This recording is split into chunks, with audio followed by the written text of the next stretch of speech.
Alrighty, welcome everybody.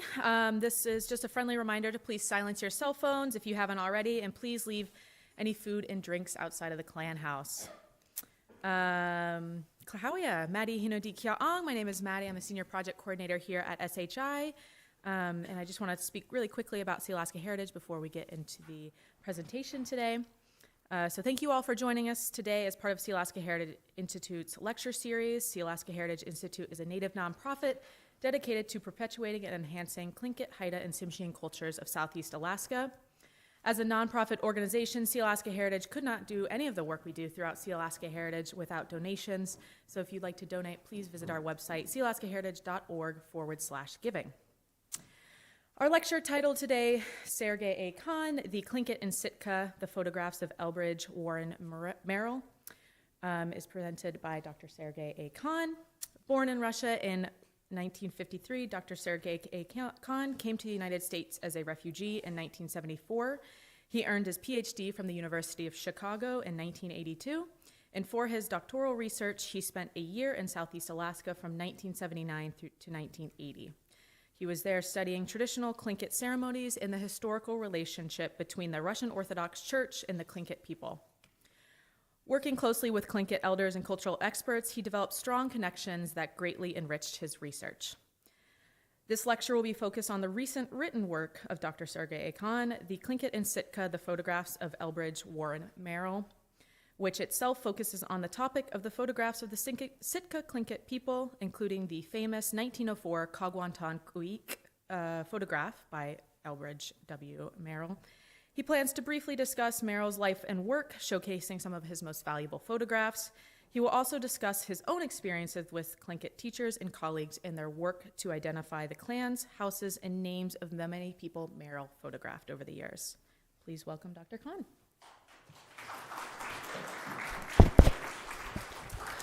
Thank you, Mary, for this wonderful introduction. Before I begin my presentation, I would like to thank Sealaska Heritage Institute for organizing this presentation, for bringing me here. And I see my old friend Chuck Smythe there.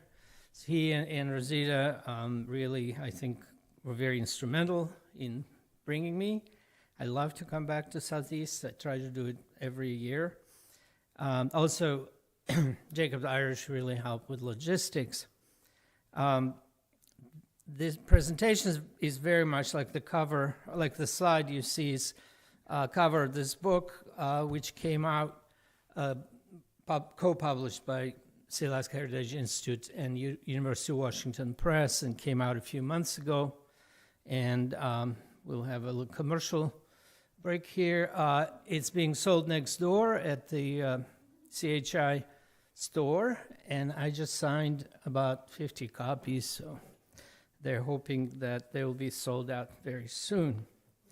But seriously speaking, I also want to acknowledge two very good friends, and actually three very good friends and colleagues.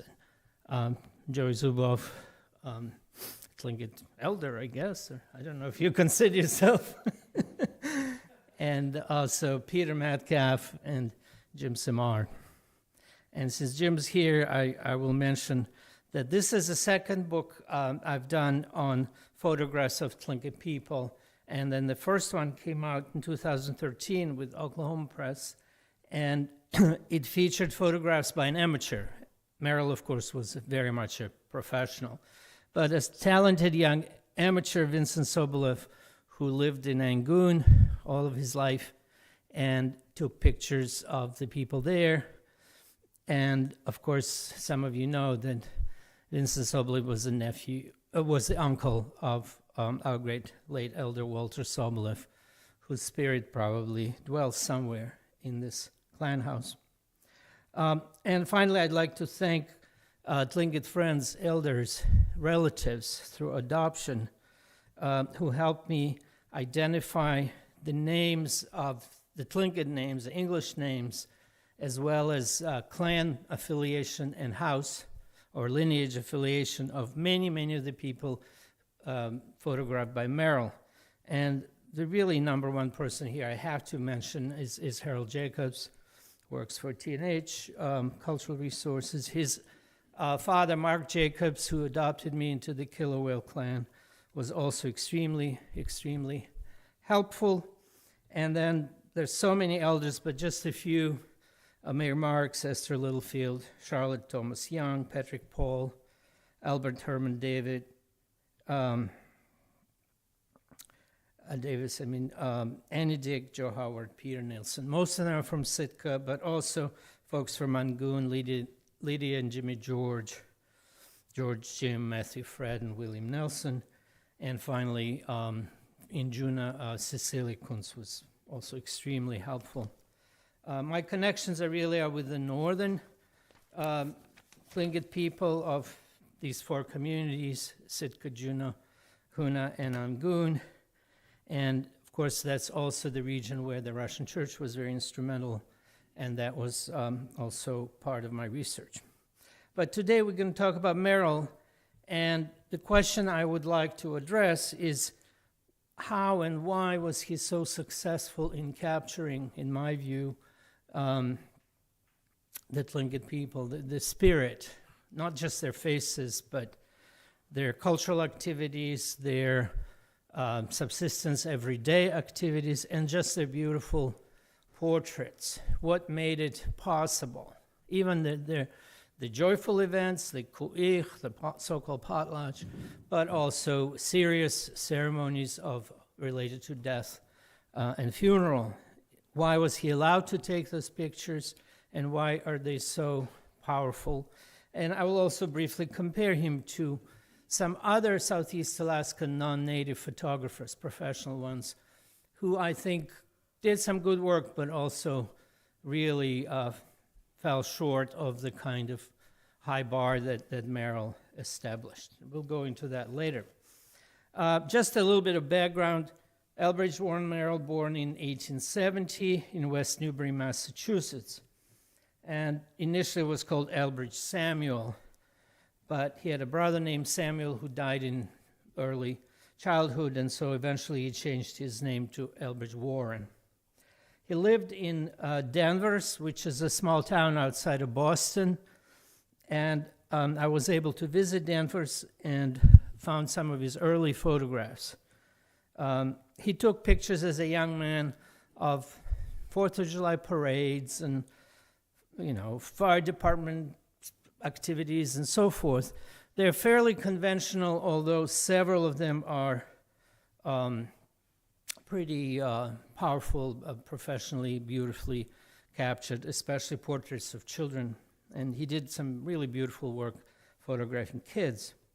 The 1895 newspaper Danvers Directory reported that Merrill was employed in Boston as an artist and a photo printer. But his income was pretty modest, since in 1896 he paid the city of Danvers a huge sum of $2 in taxes, so you can imagine he wasn't making much money. In 1898, important year in Alaska history and Canadian history, he was lured, like many Euro-Americans, to Klondike in the Yukon Territory, attracted by an opportunity probably to improve his finances, but also, I imagine, to take pictures. He didn't stay up in Klondike very long, and somewhere in 1899, most likely, he came back to Sitka. He went to Klondike through Sitka along the coast, spent some time there, then came back, and we really liked Sitka, the beautiful place, and spent the rest of his life there. He had 30 more years to live, and I think he only left Sitka once or twice, visiting Juneau. The legend, or the town history, oral history, says that he landed on the beach in a small steamer called Gertrude, which actually landed and then died on the beach. So it was kind of a minor disaster. We think that his earliest photographs do date to 1899. I found at least one portrait of a European American gentleman, and that photograph is in the archives of the Sitka Historical Society.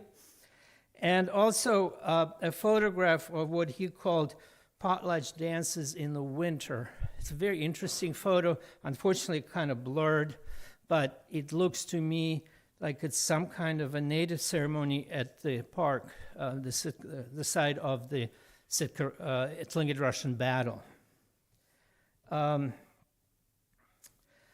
In December of 1900, he was already advertising in the local newspaper, the Sitka newspaper called the Alaskan, and this is how he advertised. E.W. Merrill, photographist, has a quantity of first-class negatives from which he can simply order for views of Sitka and vicinity. He had a small studio in the old Trading Post log building on Sitka's Lincoln Street, the main street, and the building dates back to the Russian period. I'd like to draw your attention to my quote, the quote from,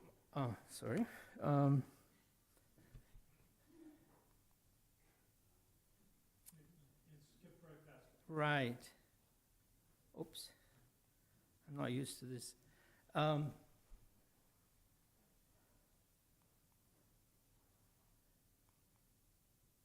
This is Merrill. He was tall, handsome, kind of romantic looking gentleman, and we have a few pictures of him. I guess the quote from Merrill is not among my slides, but I want to read it to you because I think it captures like what Merrill was about. He said, or he wrote, "I like to think that my pictures go out into the world, taking the healing spirit of my country to those who need it and those who understand it." I think he very quickly fell in love with Southeast Alaska, particularly Sitka, beautiful, beautiful place, and the vicinity, and the Tlingit people, and other folks, Russian Creole people and white people, friends of his, that he lived among for 3 decades. This is a picture of his store/studio, which I believe he rented from a woman, a Sitka resident who was also a business lady, and the rumor had it that they were actually involved, and some even said that her daughter, she was a widow, that her daughter were actually not her husband's daughter, late husband's daughter, but Merrill's. That remains a mystery, but in the book, you can see the photograph of a very nice and good-looking woman that was his friend. He also willed his photographs to her and her daughter, so clearly a very close connection. That's important because, generally speaking, he appears to have been a loner. He lived alone, he built a cabin kind of on the outskirts of Sitka and had another one up in the mountains.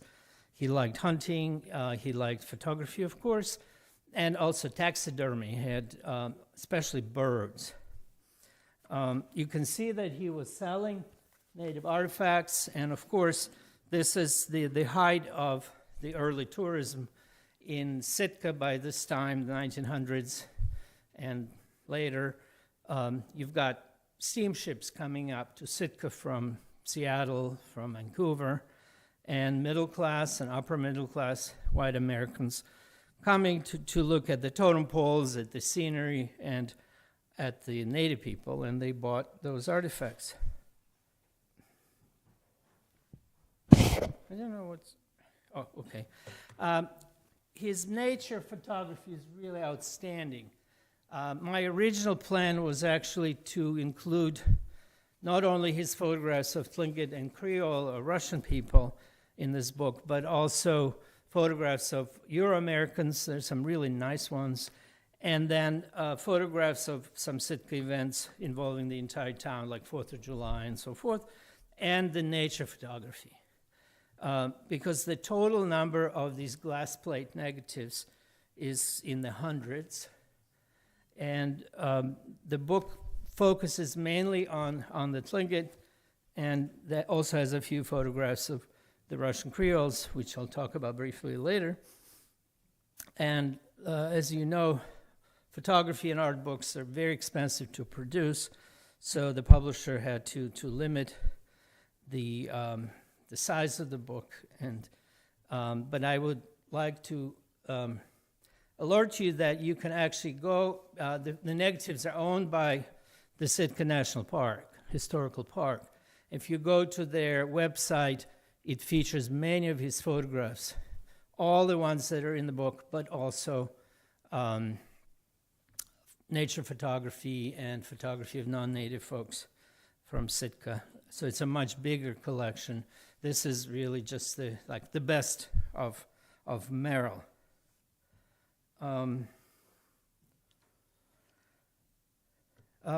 In 1905, I think his business was doing well. He moved to a bigger building called the Tilson Building, which is also on Lincoln Street. It's still there. He sold Tlingit artifacts and already was selling prints of his own, and advertised as both E.W. Merrill photographer and dealer in Alaskan curios. Judging by a number of photographs, and especially photographs of ceremonies of Tlingit people.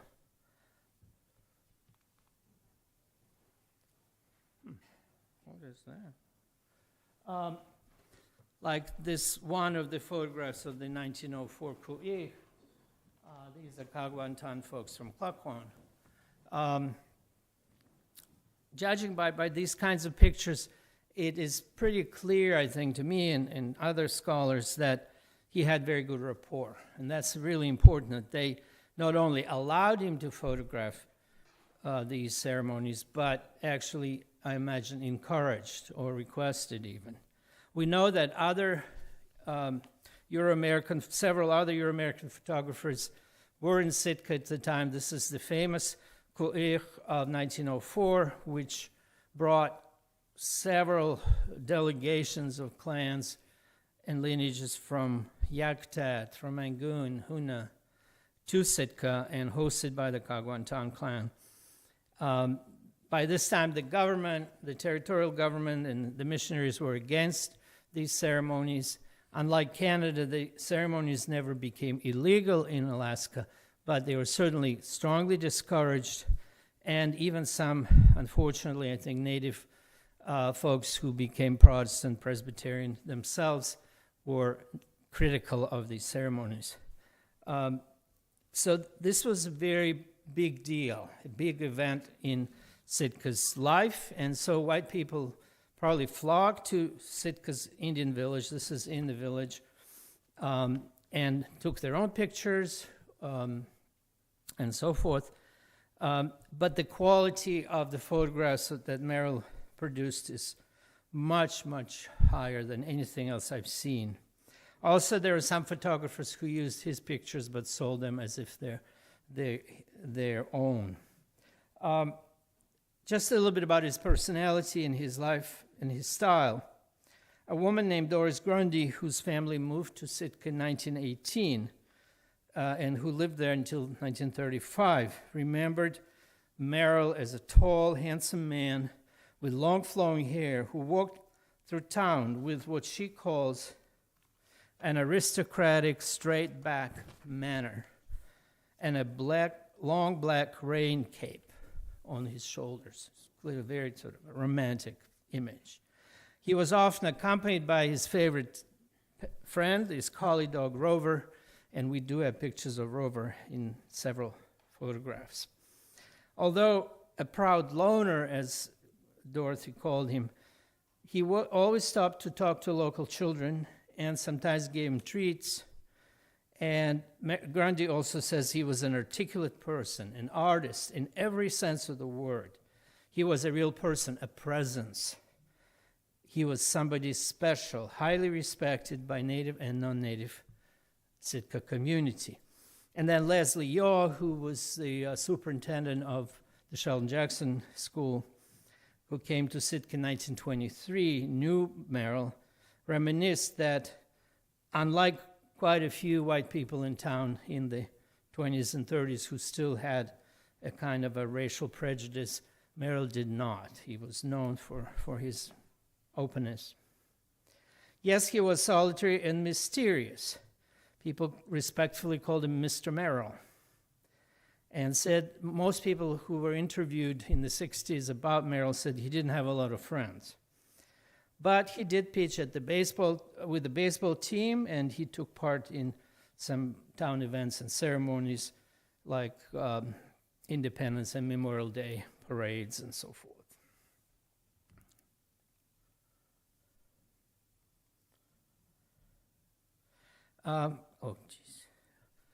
This is my favorite. I really like this picture of Merrill. I don't know why it got smaller. I'm sorry. No, you're good. Let's see. Oh, okay. Do you want to go back a slide? No, this Okay. is fine. So this is Merrill having gone bird hunting at his cabin. And you can kind of get a sense of what he looked like. Probably a very handsome guy.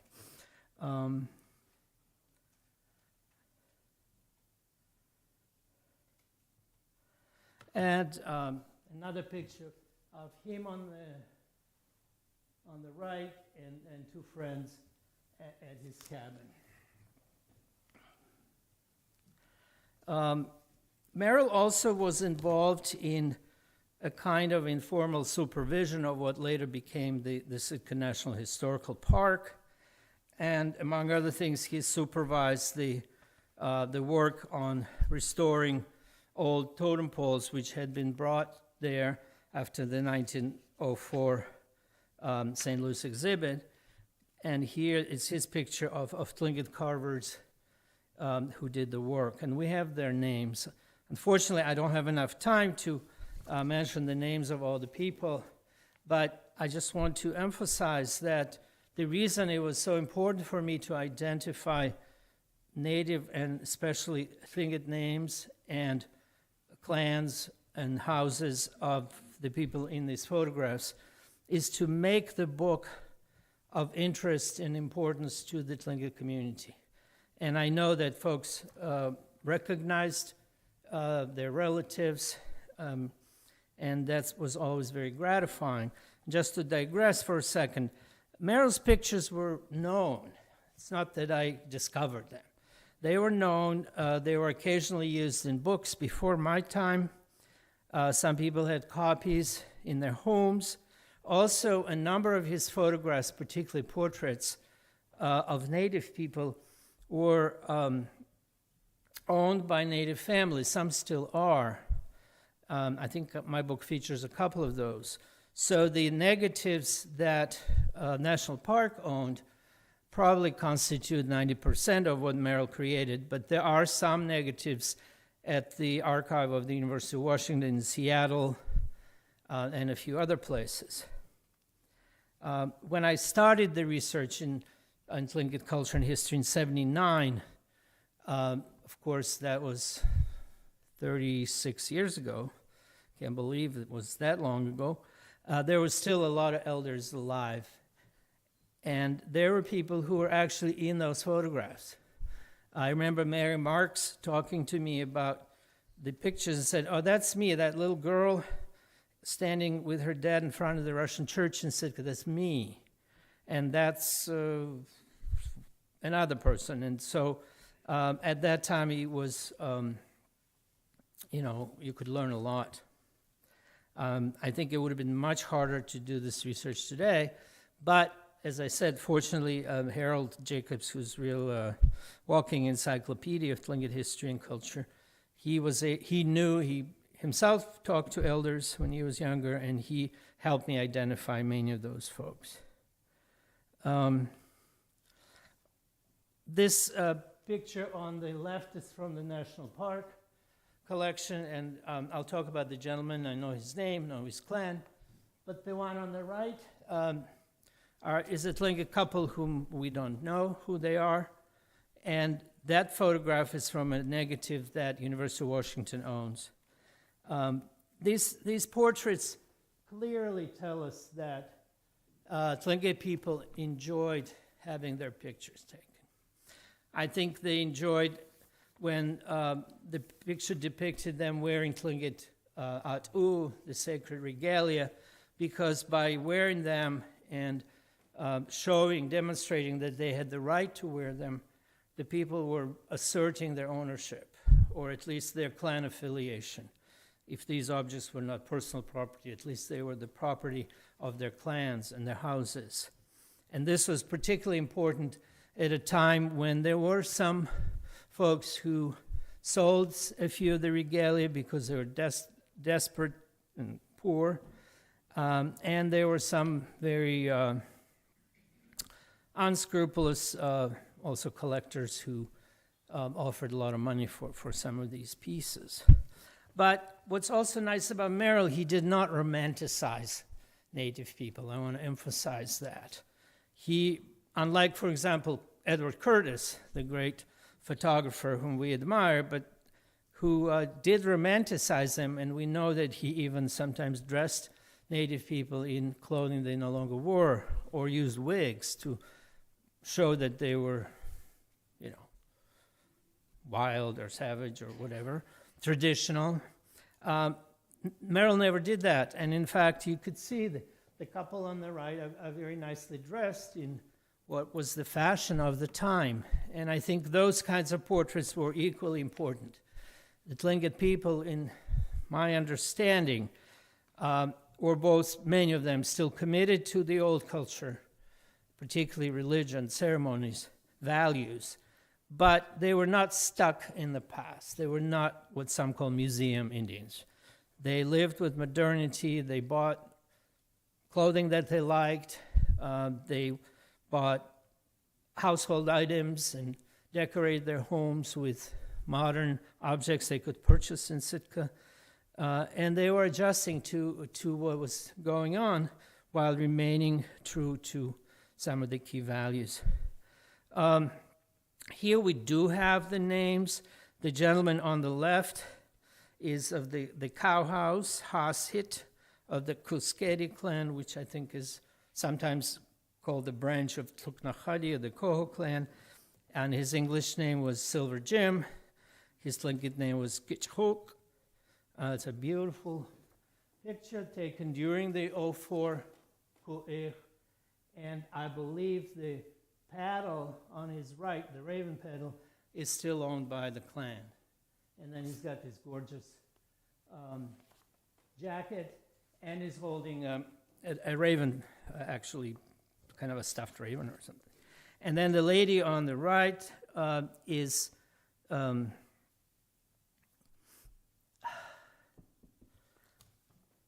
don't have her name right now, but I can look it up in the book. I'm sorry. But that's a very different portrait. And here I should say that some of his pictures were taken outdoors, but some were also taken inside his studio, like the portrait of the woman on the right. And then the one here also, it's outdoors, but actually you could see that he's got some kind of a cloth or skin behind to improve the quality of the photograph.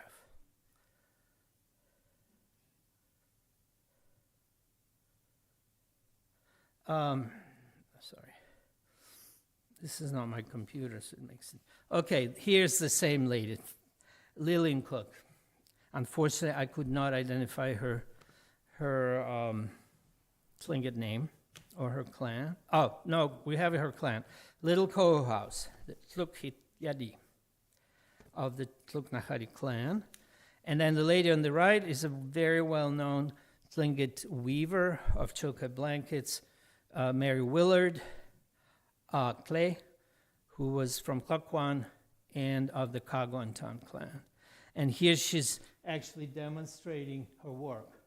It's a gorgeous choka blanket that she made herself. Now, here I would like to just spend a little bit of time comparing. This is Curtis. A beautiful picture. One might even argue maybe he was more talented than Merrill. At least he's more famous. It's a beautiful picture, but it has a kind of romantic sort of flavor and This woman is standing by a canoe. I don't know if that's the kind of clothing they would be wearing in 1900s when they were going on a canoe trip, but that's how he saw the people. And I'm not trying to denigrate his work, but just to point out that Merrill's photography is more honest and realistic. And here's Case and Draper. They were based in Juneau, Skagway and then Juneau. Took a lot of pictures of Tlingit people. Some are wonderful and almost, I'd say, as good as Merrill's. But here, I think these two, to me, represent the weakness of their work. So they've got a man who either was a Tlingit ku.éex shaman or is impersonating, we don't know. And clearly the objects, the carved human figure and various other objects and the animal fur, these are all arranged for just kind of aesthetic purpose. What's bothering me in this picture is it's called the witch doctor, which is a term I guess they did use at that time, the white people, but today it sounds really kind of pejorative. And then the worst one is the one on the right, and he called this young girl ku.éex girl. So it's some kind of a take that he had on a Tlingit word. But if you look carefully, this is really weird because she's Tlingit. The name sounds Tlingit to me. She's got the Tlingit box, but then she's wearing a bear skin in a way that's totally unrealistic, right? And she's got snowshoes. So to me, she looks like some kind of hybrid Alaska Native person with like u.éex features and Tlingit features. It's a total myth. It's a creation. And then finally, and this is probably the worst of Case and Draper photography, and I didn't want to show those pictures, but we do have in the Alaska State Library, in the historical collection, several of their pictures of Tlingit women that are semi-nude. And I suspect that this is what they basically printed and sold to gold miners and other lonely white guys.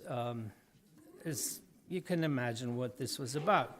Now, the question why the woman agreed to be photographed, probably in need of money, and who can judge a person? But this is a kind of photography that does not speak well about the photographers. The most valuable and certainly the most dramatic photographs, and it's a large set from the Merrill collection, are the pictures of the 1904 Memorial ku.éex here, and he's got a nice sort of progression. This is guests from, I believe Angoon, but I'm not 100% sure, arriving for the potlatch, for the ku.éex in their canoes. But we've got 3 or 4 photographs of them coming, canoeing, and then there's even a photograph of them camping outside Sitka before they arrived, because the arrival was a very dramatic ceremony. And then we have photographs of hosts standing on the beach in front of the Indian village, welcoming these people. The ceremony itself is pretty well documented by historians, anthropologists, and also Sitka newspapers. But to make a long story short, it was hosted by the Wolf House of the Kaagwaantaan, a large and powerful clan. And one of the main reasons for the ceremony was displaying for the first time and dedicating this beautiful post, which then eventually they raised to the top of the house on the front. And this was definitely the last chance they had to have that kind of ceremony. I mentioned that the governor of Alaska, Brady, and the missionaries, particularly Protestant, were very much against these ceremonies, and so the hosts, these 3 Tlingit Kaagwaantaan leaders, elders, promised that this would be, quote unquote, the last potlatch. And this is how it's been known in the American literature, but obviously it was not the last. It was just the last public, sort of open ceremony. But we do know that, yes, some families stopped for a while with these ceremonies, but many continued, but they would do it much more secretly, or at least not with this kind of, people being photographed and walking around their regalia in the streets and so forth. But it was not the last part. And in fact, I remember I was very new to Sitka, and I was actually sitting on a class by A.P. Johnson, a ku.éex elder, a very knowledgeable guy. And I asked him, was this the last potlatch? And he said, no, and he kind of smiled, and I could see that he didn't tell me much about it, but he was kind of making fun of this myth that it was the last ceremony. There are these beautiful pictures of top, I think, is Kaagwaantaan guests, and then the bottom are guests from Yakutat, Koho, and various other clans. And I should say that in the case of Yakutat, I was lucky because one of the folks who works at Sealaska Heritage is from that community. His name, unfortunately, escapes me right now. And he identified some of them. But also, Yakutat, as some of you might know, was the community where Frederica de Laguna, the great American anthropologist, did her research in late 40s, early 50s. And of course, at that time, the 1904 was a much more recent event, and she got a lot of information. So we know the names of all the men in this photograph. And there are more pictures of Yakutat guests. Some of my favorite photographs are children, and I really like both of these. One is very informal, this little boy standing next to an ordinary canoe, but I'm not an art historian, or I'm not a photography scholar per se, so I don't have the kind of language they use, but there's something very moving about this picture of this kid, at least in my book. And then the kids up are even greater, because you've got 3 boys and 2 girls, and the boys are wearing actually ceremonial hats, which seems like an unusual thing, but I guess the parents were not against it, and I'm almost certain that the boys belong to the right kind of Tlingit clan. They don't look particularly happy, but maybe the parents just told them, you got to sit there and we'll have your picture taken. But it's still, shows that he wasn't just looking for formal photographs. He wanted to portray Sitka Tlingit life the way it happened.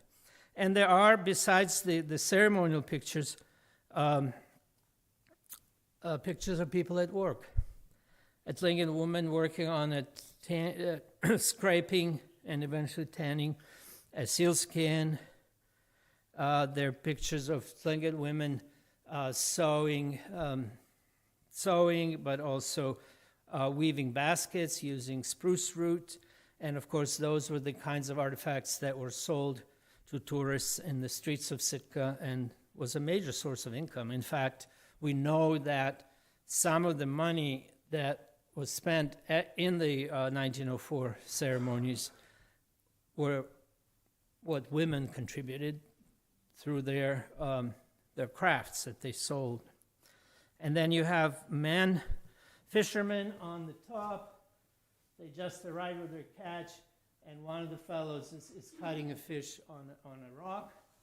And then this man, unfortunately, I don't think we know his name, but he is working on a totem pole.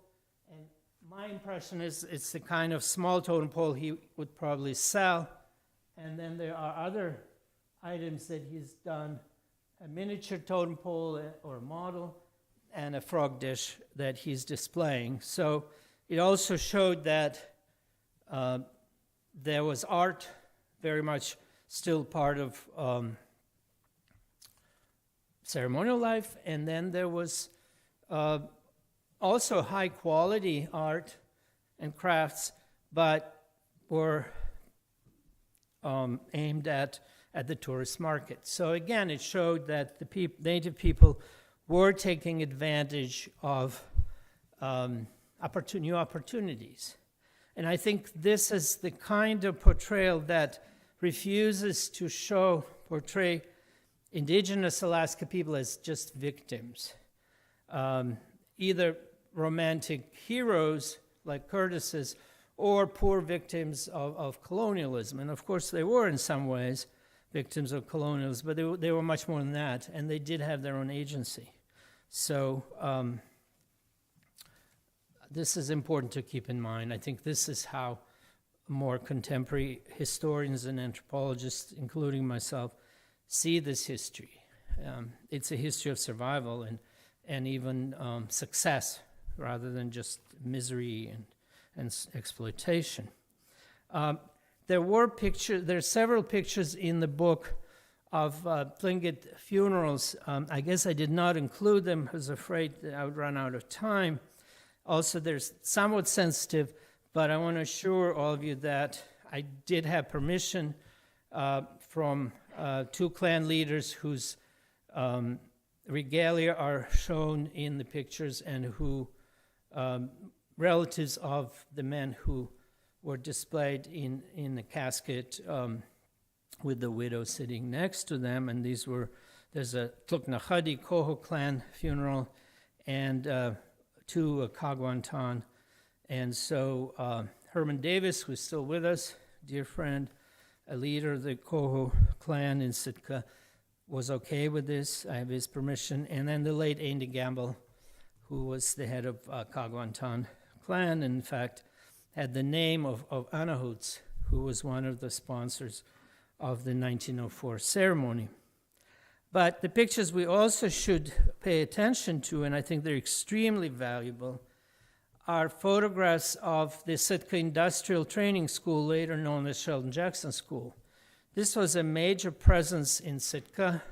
It's a missionary boarding school started and operated by the Presbyterian Mission, the Sheldon Jackson and Brady and others, which brought native students from all over Southeast. They were not just Tlingit, they were Haidas and Tsimshians and so forth. But I think the majority were Tlingit. Quite a few were from Sitka, like the young people in the bottom photograph who are graduates of the first high school class of 1921. Now, boarding schools, of course, today have a very sort of negative reputation that they exploited native students and abused them and so forth. This is true, but there's more to the story. And again, I was fortunate to interview elders in the 70s and 80s who went to that school, and I got different comments. Some said, yeah, they didn't allow us to speak Tlingit. That was terrible. They didn't allow us to attend ceremonies in the village, and imagine what that felt like. You were just a mile away from your own home village, if you were Sitkan, and you knew there was a ceremony going on, and they wouldn't let you participate. But at the same time, many elders would say, well, we got really good education, much better than the BIA school or the Indian school in town. And they said some of the teachers were wonderful and kind and so forth. And Leslie Yo, the superintendent whom I mentioned, was very well liked. But still, you have these images, and we have more of them, of kids dressed in uniforms, kids doing drills. There's one of Tlingit boys doing some kind of military drill. They're actually wearing military outfits and have rifles, maybe fake rifles, but it's clearly something sort of military. We have kids doing calisthenics and, phys ed. The bottom pictures is really interesting, and if you're wondering why are they dressed so in a kind of strange way, this is definitely not Tlingit, right? This is Scottish, or at least what people who staged a play that these kids were in thought Scottish costume should look like. It's some kind of romantic drama called Lady of the Lake, and I guess they decided they wanted to be photographed wearing those. But we know all of them. We have A.P. Johnson, Franco Williams, elder from, later, of course, elder from Huna, and several others. I've identified all the young ladies in the picture. This is really lovely. There's also a very impressive photograph of the school children from this, the children from the school in the play Pinafore of Roger and Hammerstein. And it shows that they were doing some fun things. It wasn't all just studying. But we also have boys working in a carpentry or maybe shoemaking shop. We have boys actually building a new building on campus. And then this is the Pinafore. And some of the people in the center are teachers who also were involved. This is also a very important set of photographs. There are only a few. Some of you, again, probably know that the Sheldon Jackson School encouraged its graduates to live apart from the old village or old villages. And they did set up what was called the cottage community right around the school, near the school, and also near what today's National Park Visitor Center. And a few of those buildings are still standing.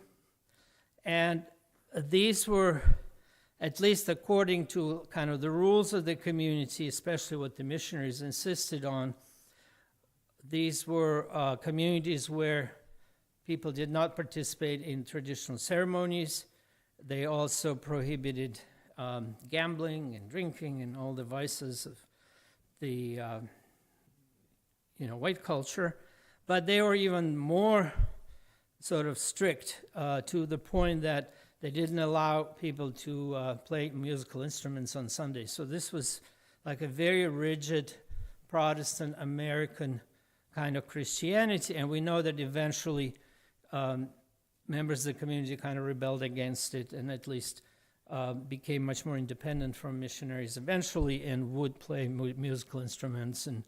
And we do know that some of them did take part in ceremonies, traditional ku.éex, for which they were criticized, and I have seen documents.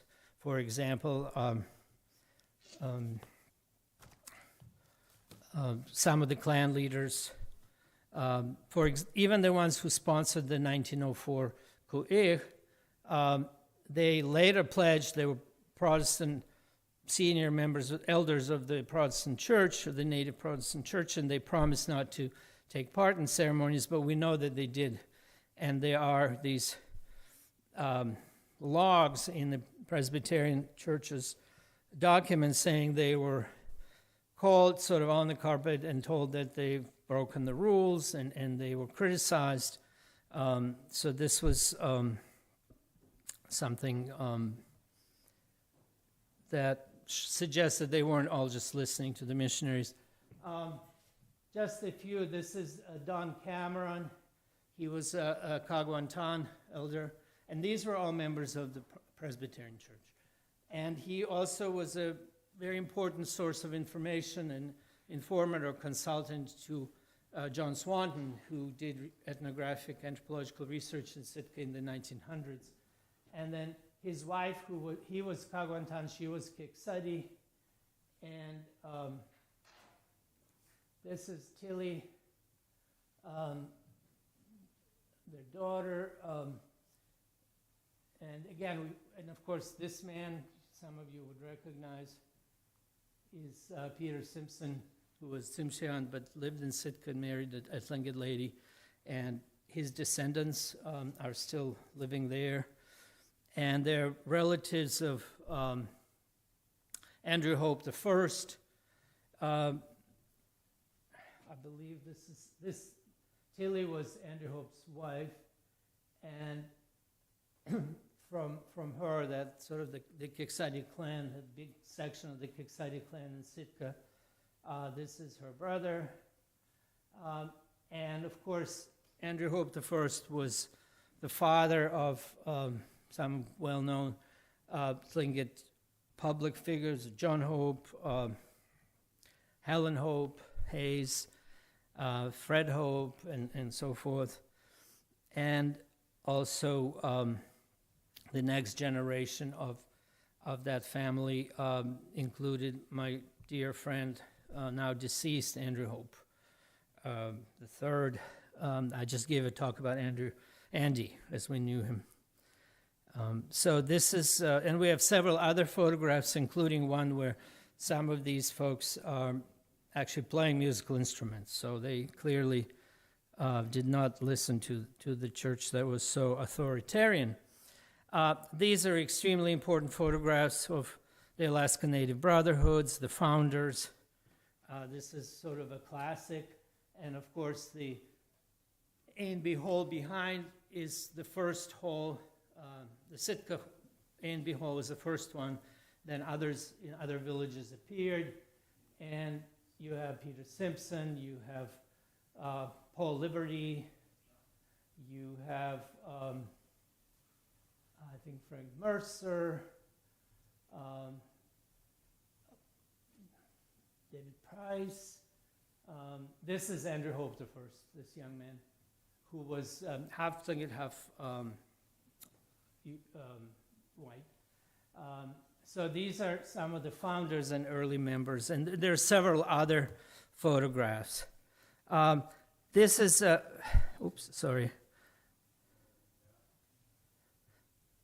This is my favorite picture because I didn't know who this couple, who they were.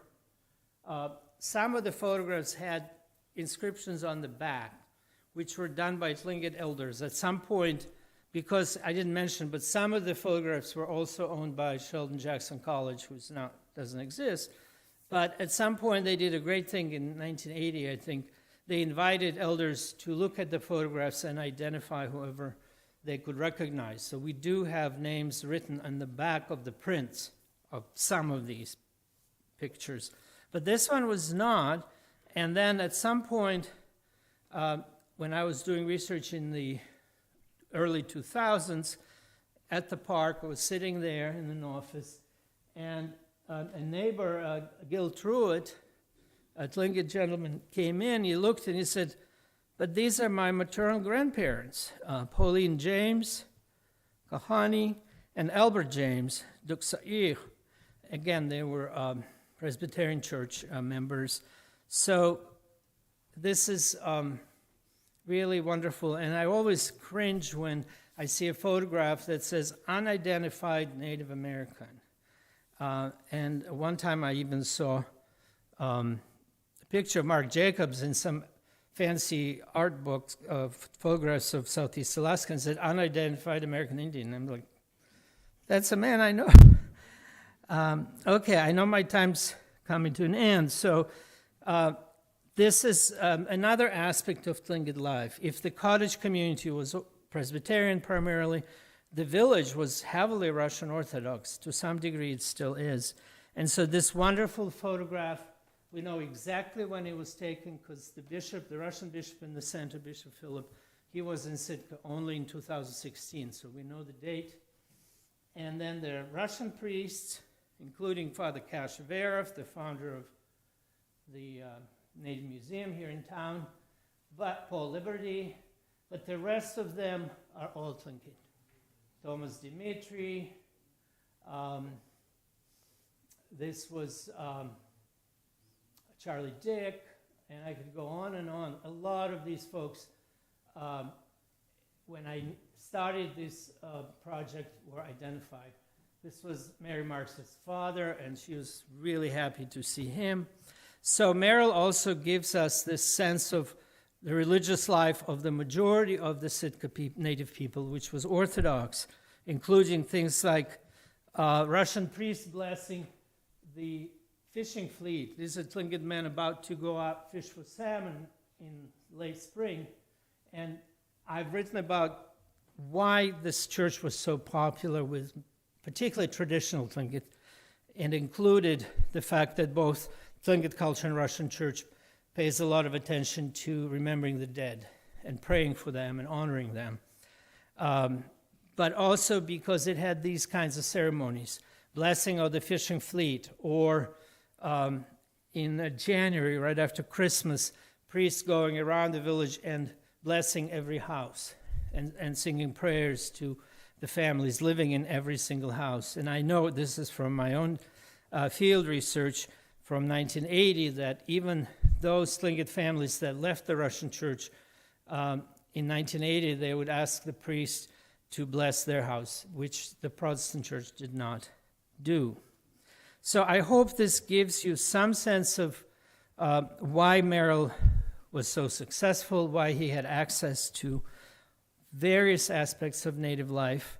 I forgot to mention, and this is important, that Tlingit called him the father of pictures. And this expression, father of something, is a fancy word, technonymy in anthropology, but basically means if someone was identified with a particular activity, like the guy who was buying furs from the Tlingit people in Juneau was called the father of mink. This Merrill was a father of pictures, and some sources suggest that he could speak some Tlingit, certainly understood it. And the newspaper said in 1929, when he died, several Tlingit families came to the funeral and followed the casket to the cemetery. So they clearly respected him. I'll end with this lovely picture of Merrill on the beach with his dog. We also have one interesting photograph, I didn't include it, where it's a picture of him being taken by someone, and we have the shadow of the photographer, and the photographer looks like a boy or a young man. So we speculate that he was teaching some Tlingit kid, because there's other Tlingit people around sitting on the beach. He was teaching them to do photography. I'm going to add there, if you want to learn more about Merrill, you'll have to get the book. Of course, you can get it from the library, I hope. I was surprised that the other bookstore in town didn't have it, but they promised that they will order it. I said, this is a book about Tlingit people, and this is Tlingit Country. You've got to have this book. So they're like, oh, we're so sorry. But as I said, the store next door, the CHI store, does have the books. And it's really, I want to also once again thank Sealaska Heritage Institute, because they came up with a big chunk of money, a big part of the money. Without that support, I'm not sure the press would produce the book, because it is very expensive. So once again, to Chuck and Rosita, a huge gunal chish. And I enjoyed the project, and I love being here, being back in Tlingit Country and talking about my work. I'll take some questions.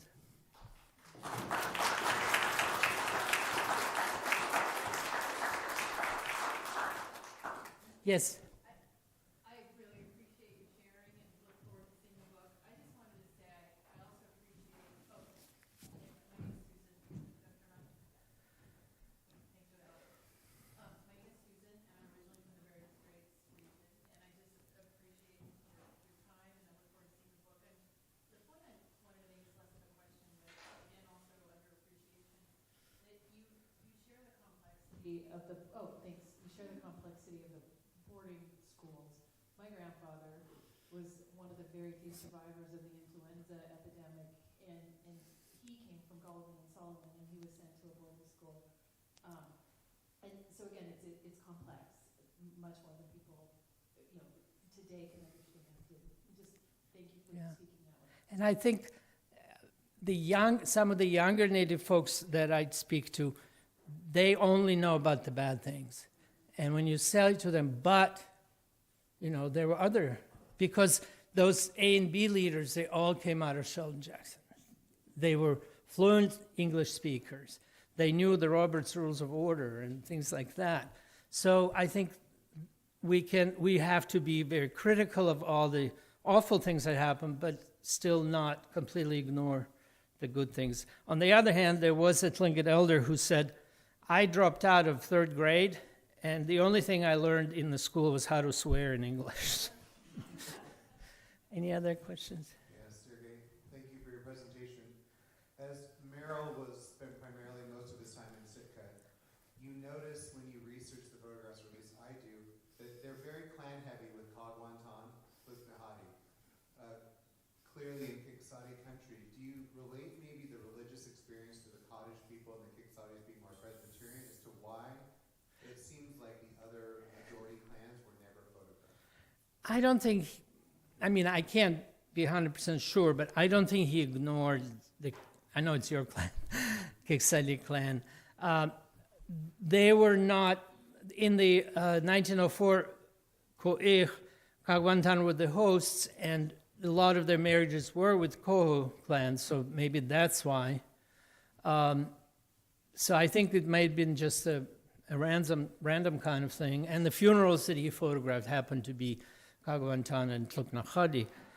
It's possible, like you point out, that there were more Tlingit people in the Presbyterian Church, like the Hopes and the Howards and the Jameses.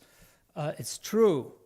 But there also in my research, and this is in my book Memory Eternal on the Russian Church and the Tlingit, published 20 years ago, there were some very prominent Tlingit leaders who were distinguished church elders. And in fact, again, I didn't have a photograph, but he also, the picture that you saw actually with the bishop and the clergy, that's St. Michael's Brotherhood. St. Michael was a lay brotherhood of devout Orthodox Tlingit folks. And there was St. Michael Brotherhood, and then they established a second one called St. Gabriel. And I was really curious when I started this work, like, why did they need two? And it turned out that the second one appeared right in the 1900s, where there was a conflict between Kohos and Tlingits. And I'm not going to go into that, that's controversial.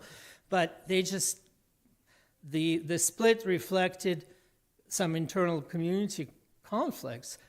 And the St. Gabriel were all Tlingit men, and then their wives, of course, were from the other clans. So people like Thomas Sanders and several others. So I'm not sure it's deliberate. It's unfortunate. We would like to see more pictures of Tlingit, but I don't think it was deliberate.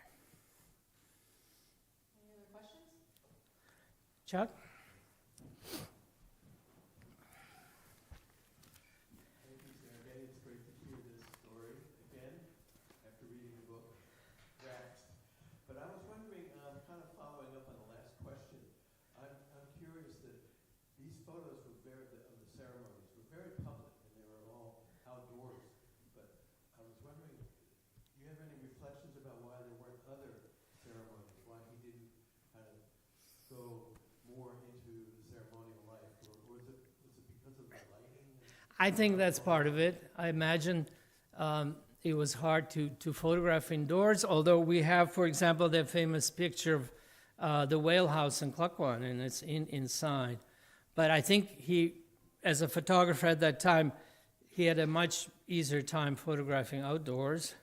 I also think that the focus on the 1904 ceremony was so strong because it was such flamboyant and elaborate and so forth. Why he didn't photograph others, I cannot answer it fully, but it's also possible. I emphasize that he was so well liked and invited to take pictures of native ceremonies, but it's possible that some families did not want him to be there. Or also, this just came to mind, some of them were probably not willing to publicly acknowledge that they were doing the ceremonies. Because remember, they were under pressure to give up the ceremonies. In fact, we know that right after 1904, if they did have a memorial party, a ku.éex, they would not sit on the floor like the old days, sit at tables. And if a school teacher, a missionary, or a government official came in, they would pretend that this was just a Christmas dinner, or they would even have a record player and dance, modern dances, as if this was just a secular event. So that could be it. It could be that some families were not, maybe ku.éex didn't want their funerals photographed. I just don't know. But it's a great question. Any other questions? And with that, Ms. Cheese? Thank you very much.